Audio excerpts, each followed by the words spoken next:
The sewing machine was really the first machine of any sort to enter the home. When it first appeared in the 1850s, it was regarded as the miracle of its age.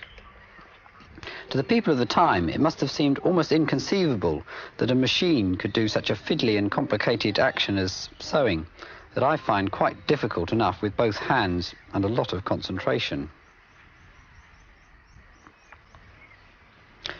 Personally, I still find sewing machines quite magical. How effortlessly they work, producing such perfect stitches and without hardly ever tangling up.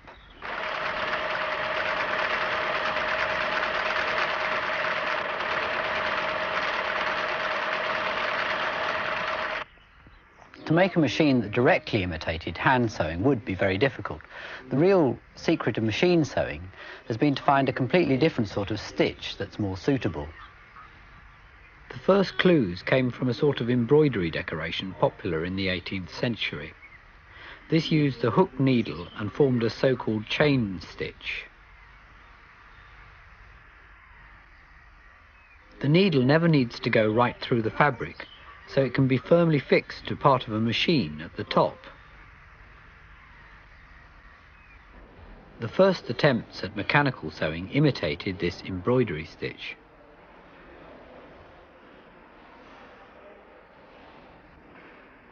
The first patent was granted to Thomas Saint, an English cabinet maker, in 1790. When a model was made from his drawings 100 years later, it had to be extensively modified before it would work. So it's doubtful whether Saint ever actually built one.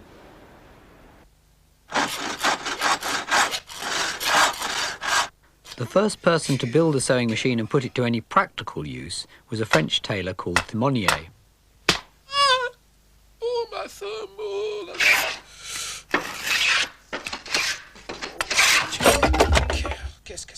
After years of failure, he finally patented a machine in 1830. By 1841, he had 80 machines stitching army clothing in a Paris factory.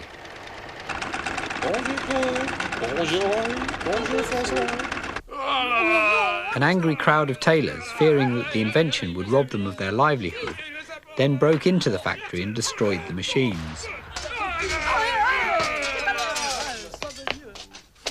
Thimonier was ruined and eventually died penniless. This is a model of Thimonier's machine in the Science Museum, which exactly imitates the hand embroidery stitch. We're having some trouble in making it stitch, but we have got to made it do a few stitches.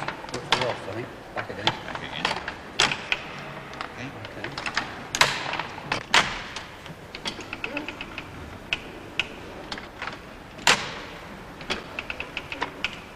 It's working better.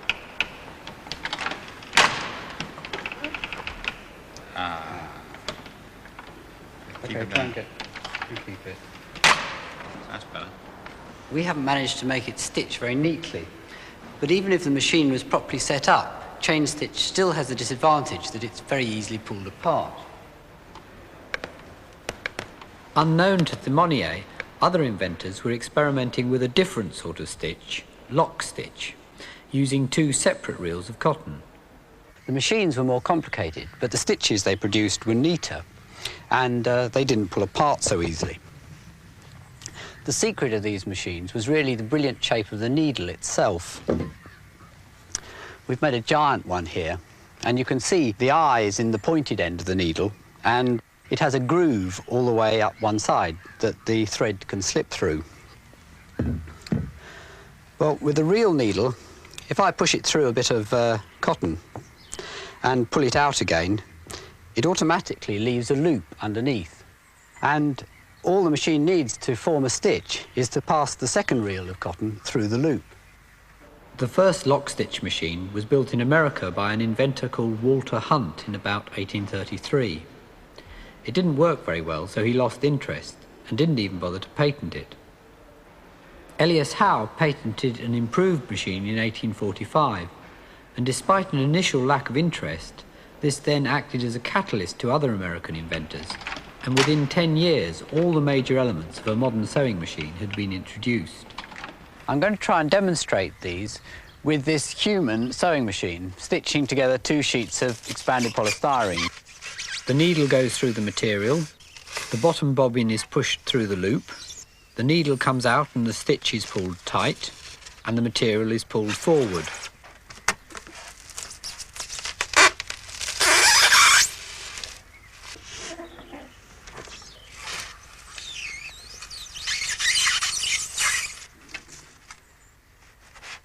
Every lock stitch machine has these 4 movements: pushing through the needle, passing the loop round the bobbin, pulling the stitch tight, and moving the material forward.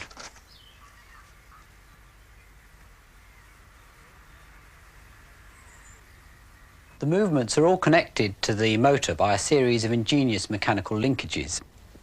First, the linkage to the needle itself. This is often just a crank, the simplest way to get an up and down motion from a rotation. Next, the device that pulls the stitch tight. This is basically an arm that flies up at the right moment, just as Ellie's was doing. But Ellie also had to grip the thread with her other hand to stop the thread being pulled from the reel instead of through the stitch. So on a sewing machine, there's a sort of friction pulley between the cotton reel and the arm. It's getting the thread to pass cleanly through these 2 things before the needle that always makes threading up a machine so elaborate. The action of the arm itself is surprisingly simple. Just 2 levers fixed to the needle mechanism. It's wonderful what a vast range of movements can be derived from simple cranks and levers.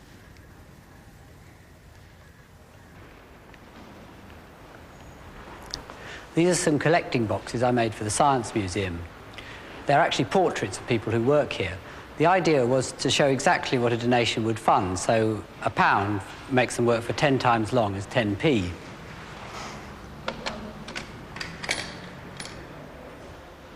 This is the curator. He takes the pipe out of his mouth and then scratches his head. If you look inside, you can see the arm is a simple crank connected to a geared motor.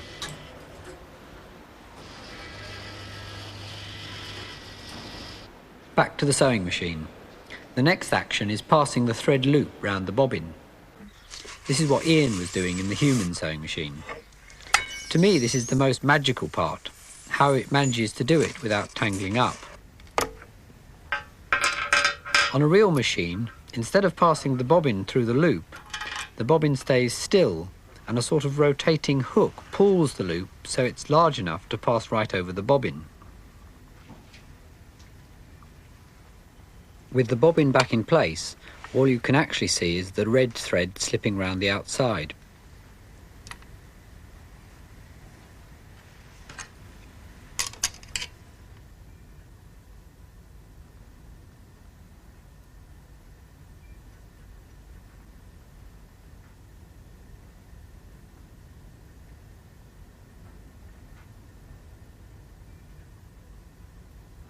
The last movement, pulling the cloth forward for the next stitch, is technically called a 4-motion feed because the 2 metal bit moves forward, down, backwards and up again. It does this with these 2 off-centre rings on the drive shaft. The one on the right pulls the claw backwards and forwards, the other one makes it go up and down. So both combined give the 4 motions. This completes the basic mechanism, all 4 movements connected to a single drive shaft. This is actually a toy made in Germany about 1893. It's called the Nuremberg Lady or Nuremberg Princess. It's patented. The cotton goes in here, that's the bobbin, comes through a tensioning system, comes across to here. The needle would have been held in her hand. You see her head nods. Although it is a toy, it has all the mechanical characteristics of an ordinary sewing machine.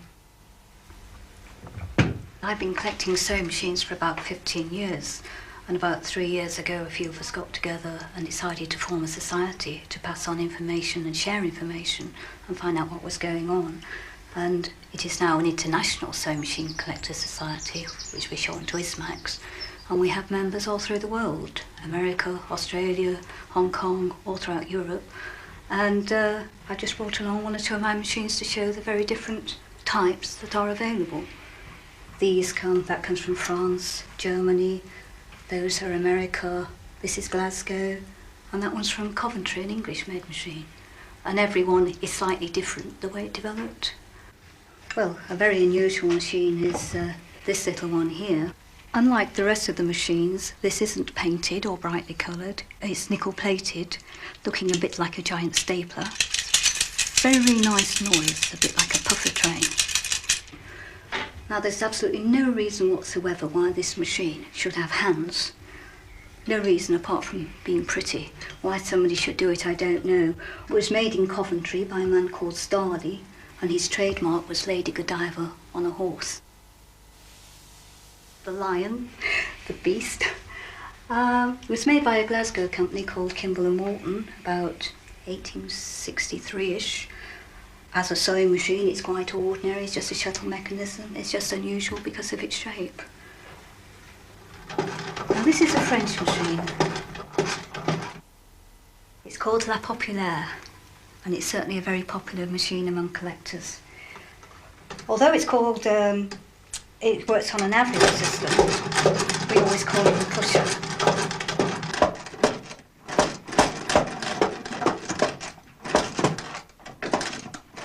And it is one of the very few to use this unusual push-start mechanism. But we've seen all these very different looking, very complicated, very simple mechanism machines.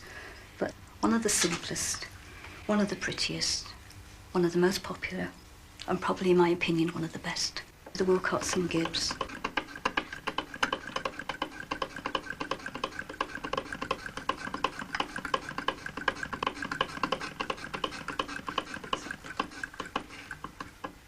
The early machines were all beautifully decorated.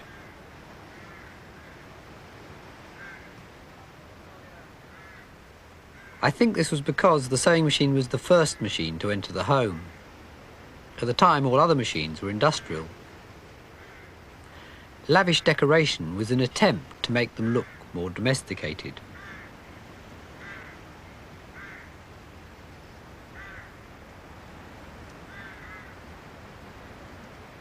At first, the different manufacturers' machines had very distinct characteristics.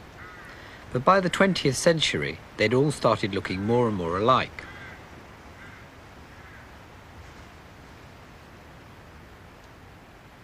This was partly due to the commercial dominance of one particular manufacturer.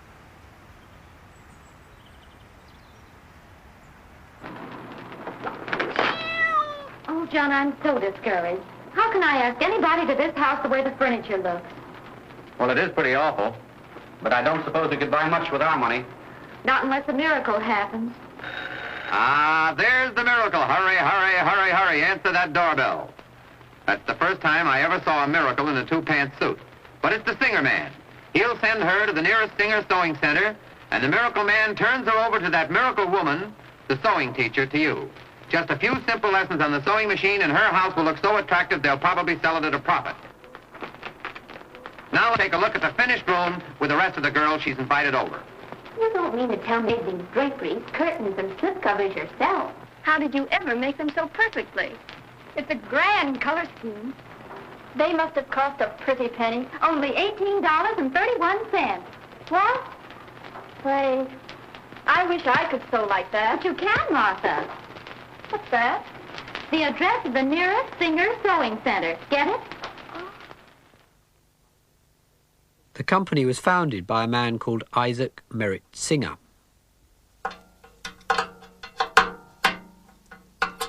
Although Singer was trained as a mechanic, his real love was the theatre.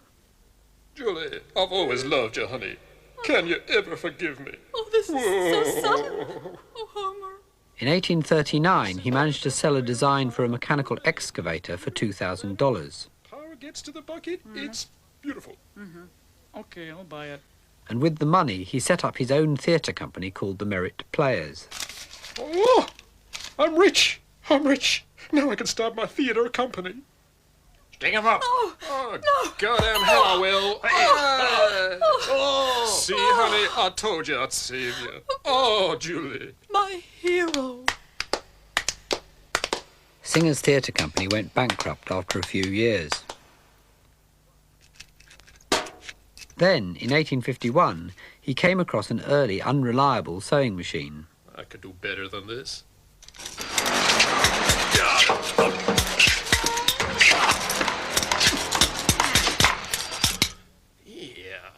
He built his prototype in only 11 days and then went into production. Singer's machine wasn't particularly original, but he was brilliant at selling it. Okay, ladies and gentlemen, this machine sewing before your very eyes. Here is your trousers, Isaac.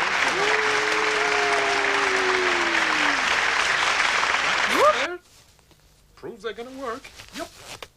In partnership with a sober lawyer called Clark, he started the first ever hire purchase scheme.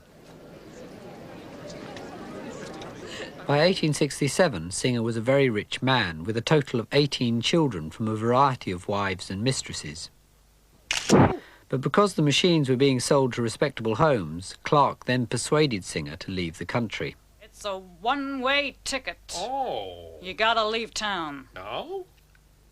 Singer eventually settled in Torquay, where he died in 1875, leaving a total of 24 children.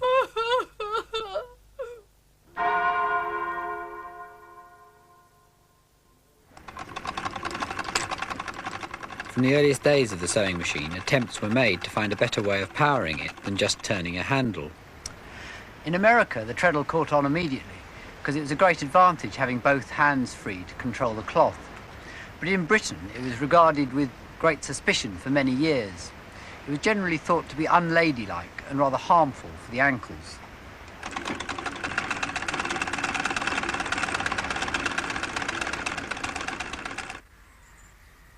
Attempts were made to power the machines by water wheels, giant clockwork motors and steam, but all were inconvenient.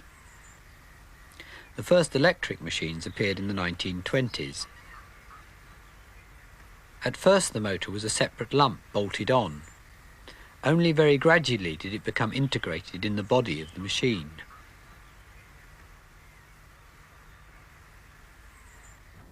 The motor itself is connected by a drive belt.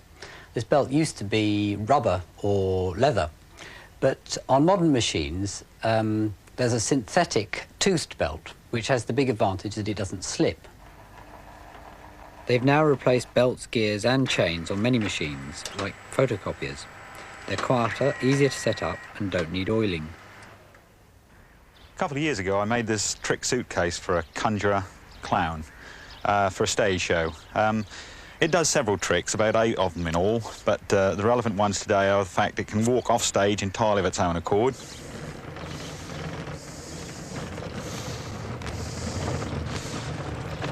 Whereupon it can stop, and then it can fall over. The drive mechanism has worked entirely on tooth belts. I use them quite a bit. 2 of the tooth belts act as like caterpillar tracks, and the third one is the drive. I'll show you it working.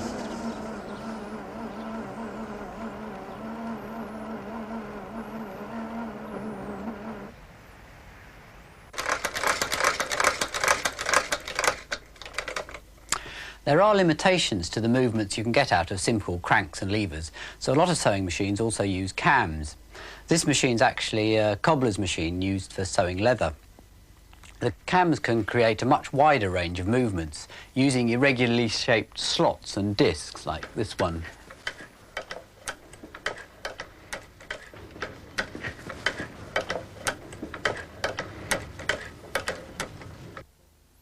Just like cranks and levers, these have all sorts of uses, and I quite often use them myself.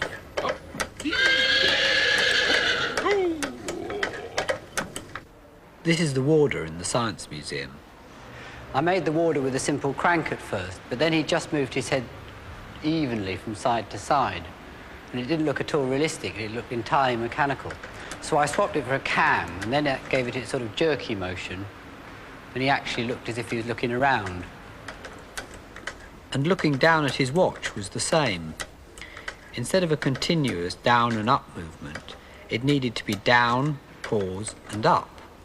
So I used another cam. This is a doctor I made who writes out illegible prescriptions. Cams can be used for really complicated movements.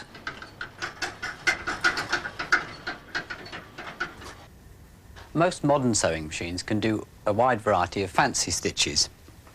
They look a lot more complicated, but there's only one basic extra movement, and that's moving the needle from side to side.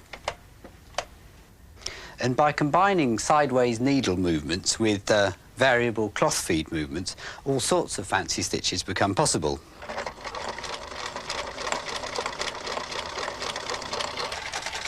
Each stitch has a different cam. If I change to a different stitch, the cam follower moves, and you can see it moving to a different rhythm.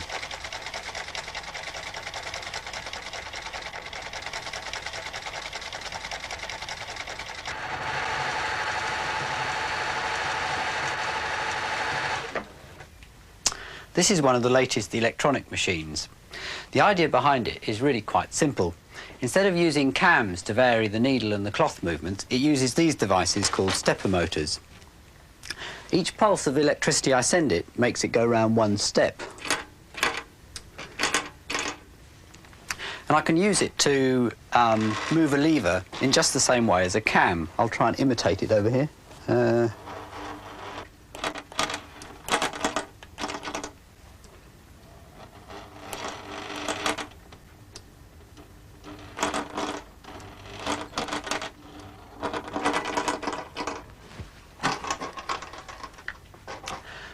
By programming a microprocessor to produce a rapid sequence of pulses to control the stepper motor, the movements of the needle can be very accurately controlled. I think you can see the stepper motor moving the needle in this machine.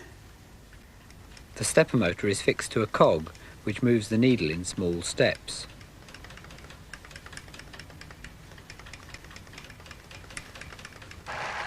This machine is a FAF. Today, Singer has lost its market dominance, and German and Swiss manufacturers now produce the most advanced machines. But I'm not convinced that all the electronics is really a good idea in the sewing machine. However good the design, there's still an awful lot more to go wrong than in a basic machine. And I'm not sure that all the fancy stitches are really worthwhile. The service engineers I've talked to say that a lot of people never use them. With the old mechanical machines that used to last anything up to 100 years, the lack of obsolescence was quite a problem for the manufacturers. Singer used to have a policy of breaking up any machines taken in part exchange to reduce the supply of second-hand ones. I suspect all the complexity of the fancy stitches has added quite a convenient degree of obsolescence. But anyway, the golden age of the domestic sewing machine is perhaps already past. Make me a gown that is a perfect fit, like the one you made for Lady Daphne. When it first appeared, there were no clothes shops anywhere. You either made your own, Oh, the tickles! or if rich enough, got a tailor to do it. It will be a couple of weeks, ma'am. Even a generation ago, most families made some of their own clothes.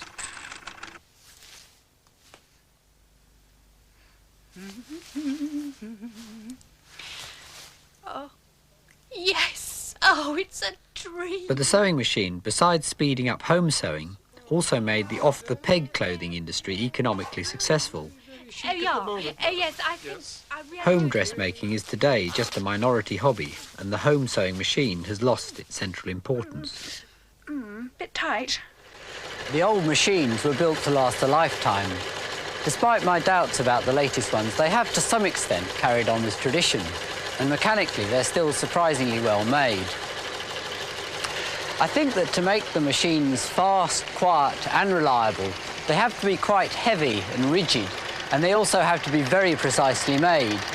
And it's really these qualities that make them such wonderfully satisfying machines.